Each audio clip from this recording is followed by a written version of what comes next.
خواتین و حضرات، طبی مشوروں، معلومات اور بیماریوں کے حوالے سے مضامین آپ کی خدمت میں پیش کیے جا رہے ہیں۔ آج کا موضوع ہے ڈائریاز ان چلڈرن۔ اردو میں کہا جائے گا بچوں میں اسہال، ہندی میں کہتے ہیں بچوں میں دست۔ بچوں میں اسہال یا ڈائریا کی بہت سی وجوہات ہوتی ہیں۔ وجہ کوئی بھی ہو، دست اور اسہال کی بیماری بچوں کے لیے شدید نقصان دہ ہوتی ہے۔ بچوں کو ضرورت سے زیادہ کھلانے، خاص طور پر زیادہ دودھ پلانے یا گاڑھا دودھ پلانے سے چکنائی کی زیادتی سے دستوں میں دہی کے مانند پھٹکیاں ہوتی ہیں اور بدبودار، جبکہ یہ غذا میں نشاستی کی زیادتی سے ہو تو سبزی مائل جھاگ والے دست آتے ہوں۔ بعض دفعہ کسی وجہ سے خاص قسم کی غذا سے حساسیت، الرجی ہو جانے کی وجہ سے بھی اسہال یا دست ہو جاتے ہیں۔ انفیکشس ڈیزیزز سے بھی دستوں کی بیماری پیدا ہو جاتی ہے۔ اس کی کامن وجہ، عام طور پر وجہ جو ہے وہ وائرس کی وجہ سے دست ہونے کی ہے۔ پہلے تو وہ کھانسی شروع ہوتی ہے، پھر دست شروع ہو جاتے ہیں۔ عام طور پر وائرس دستوں کی بیماری پیدا کرتے ہیں یا پھر جراثیم بھی پیدا کر سکتے ہیں۔ پرانے دستوں کی بیماری پیٹ میں رہنے والے طفیلی کیڑے یعنی کہ پیراسائٹ جیسے کہ راؤنڈ ورم، ٹیپ ورمز اور ورمز کی وجہ سے ہوتے ہیں۔ یہی کیفیت آنتوں کی دق یعنی کہ ٹی بی میں بھی ہوتی ہے۔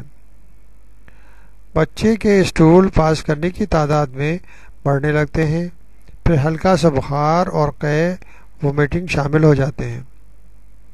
دستوں کا رنگ سبزی مائل، بدبودار، کافی مقدار میں اور لیس آمیز ہوتا ہے۔ روزانہ تعداد 12 تک جا سکتی ہے۔ زیادہ بیماری بچوں میں دستوں کی تعداد بڑھنے کے ساتھ ان کا رنگ سفید اور بدبو غائب ہو جاتی ہے۔ پیاس، خشک ہونٹ اور زبان جسم کا پانی نکل جانے کی وجہ سے پتہ دیتے ہیں۔ مزید پانی نکلے تو تالو اندر کی طرف دب جاتا ہے، آنکھیں اندر کی طرف دھس جاتی ہیں، چہرے کی ہڈیاں نظر آنے لگتی ہیں، ناخن اور ہونٹ نیلے پڑتے ہیں تو سانس اور نبض تیز ہو جاتی ہے۔ اس مرحلے پر بخار یا تو بہت بڑھ جاتا ہے یا اعتدال سے بھی گر جاتا ہے۔ پانی بعض بچوں میں تیز بخار کے ساتھ جھٹکوں کے مسائل بھی شروع ہو جاتے ہیں۔ بچہ مدہوش ہونے لگتا ہے، اپنی سدھ بدھ کھو دیتا ہے، پیشاب بند ہو جاتا ہے۔ دستوں میں خون یا لیس کی آمیزش سے آنتوں میں انفیکشن یا سوزش کا پتہ چلتا ہے، یا اس کا مطلب ہے کہ دوسری چیزوں کے علاوہ جراثیم کو اشیاء بھی دی جائیں۔ علاج: دستوں اور اسہال میں مبتلا بچوں کو علاج کی ضرورت بلا شبہ ہوتی ہے، مگر ان کی اصل ضرورت پانی کی کمی کا فوری بندوبست ہے۔ بچے کو خواہ وہ ایک دن مناسب علاج میسر نہ آئے، لیکن پانی اور نمکیات کی کمی کو پورا کرنے والے سیال مسلسل دیے جاتے رہیں۔ ہمارے ملک میں بچوں کے لیے سونف اور الائچی کے ساتھ نمک اور کھانڈ ابال کر چھان کر چمچہ بچمچہ پلانا آسان ترکیب ہے، ورنہ مجبوری میں بچے کو چھاچھ، چاولوں کی پیچ، جو کا پانی یا اور کوئی سیال دیا جا سکتا ہے۔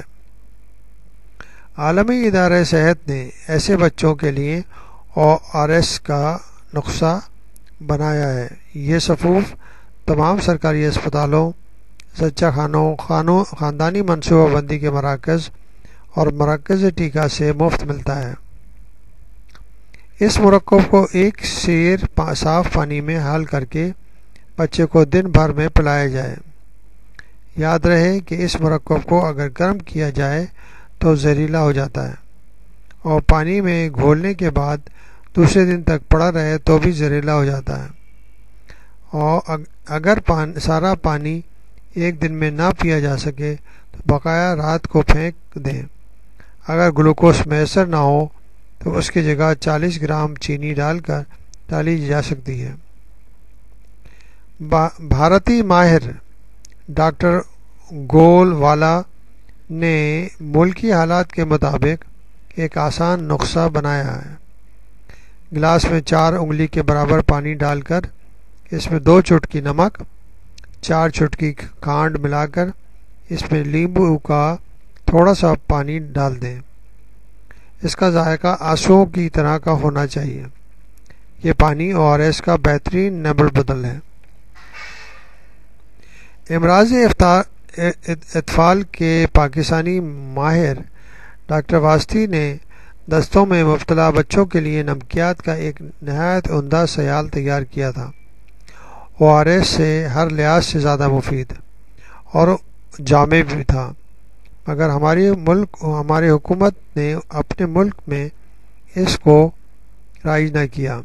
ہمارے ہاں باہر کی چیزوں کو زیادہ پسند کیا جاتا ہے، اور دیسی ہونا ڈاکٹر واسطی کی ترقی اور شہرت کی راہ میں رکاوٹ بن گیا۔ اگر قے یا وومیٹنگ کی مقدار اتنی بڑھ جائے کہ 2 منٹ کے بعد آنے لگے یا آنتوں میں ریکارڈ پڑ جائے تو ایسے میں ORS دینا مضر ہوتا ہے۔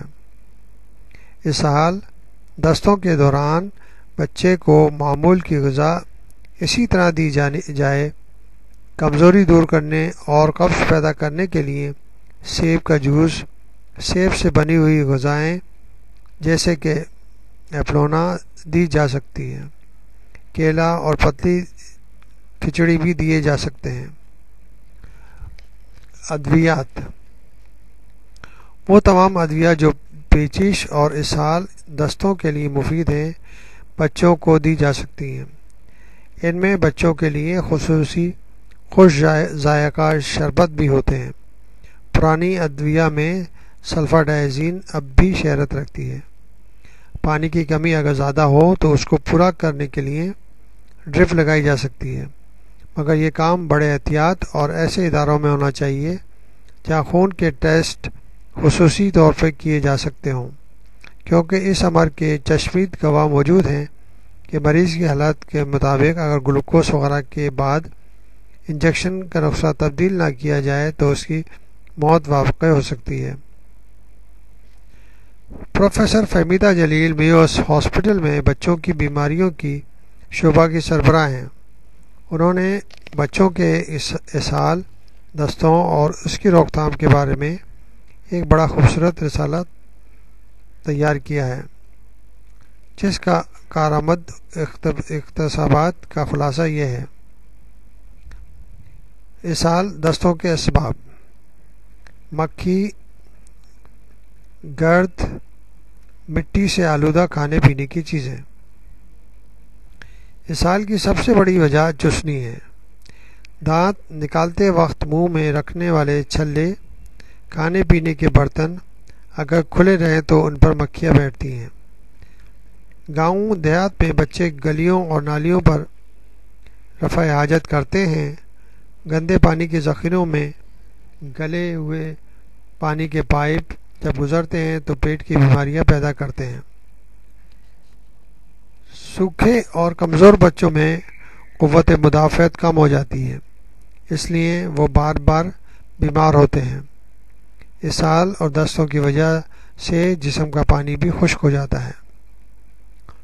جسم کا پانی خشک ہونے کی علامات: جب بچے کو روزانہ 10 یا اس سے زیادہ دست آ جائیں اور وہ پانی جیسے پتلے ہوں تو اس سے پانی کی کمی ہو جانا ایک لازمی نتیجہ ہے، جس کی علامات مندرجہ ذیل ہیں۔